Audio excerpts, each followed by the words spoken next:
జొన్నలతో ఎన్నో ఆరోగ్య ప్రయోజనాలు ఉన్నాయి.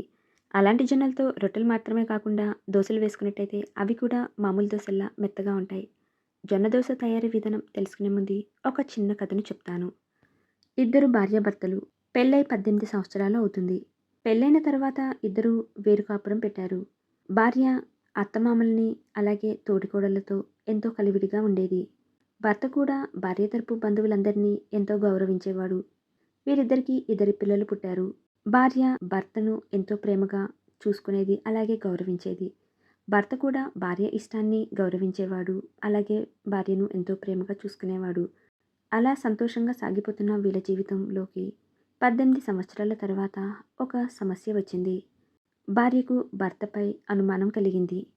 వీళ్ళిద్దరికీ పెళ్ళైన 18 సంవత్సరాలకి గొడవలు మొదలయ్యాయి. అందుకు కారణం భర్త చిన్ననాటి స్నేహితురాలితో ఎక్కువగా ఫోన్ మాట్లాడటం గమనించిన భార్య భర్తపై అనుమానం పెంచుకుంది. అలా వారిద్దరి మధ్యన ఎన్నో గొడవలు జరిగాయి. భార్య తన భర్తకు విడాకులు ఇవ్వాలని నిర్ణయించుకుంది. కానీ భర్త మాత్రం తాను ఏ తప్పు చేయలేదని, తన భార్యను పిల్లలను దూరం చేసుకోవటం ఇష్టం లేదు అని పెద్ద మనుషుల్లో పెట్టాడు. అయినా వీళ్ళ సమస్యకు ఎలాంటి పరిష్కారం దొరకలేదు. ఇక భార్య కోపంతో పిల్లల్ని తీసుకుని పుట్టింటికి వెళ్ళిపోయింది. ఒక సంవత్సరం తర్వాత భర్తకు విడాకులు ఇచ్చింది.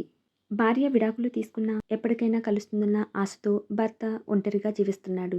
ఈ కథలో తప్పు ఎవరిది, భర్తదా లేక భార్యదా? కామెంట్ చేయండి. జొన్న దోసలు మెత్తగా రావడం కోసం ఒక కప్పు మినపప్పుకి 2 కప్పులు జొన్నలు అలాగే ఒక స్పూన్ మెంతులు వేసి నానబెట్టాలి. పిండి రుబ్బుకునే పావుగంట ముందు అరకప్పు అటుకులను కూడా నానబెట్టి పిండి రుబ్బుకోవాలి. రుబ్బిన పిండిని రాత్రంతా పులియబెట్టాలి. దోసలు వేసుకునే ముందు పిండిలో ఉప్పు వేసి బాగా కలిపి దోసలు వేసుకున్నట్టయితే జొన్న దోసలు రెడీ.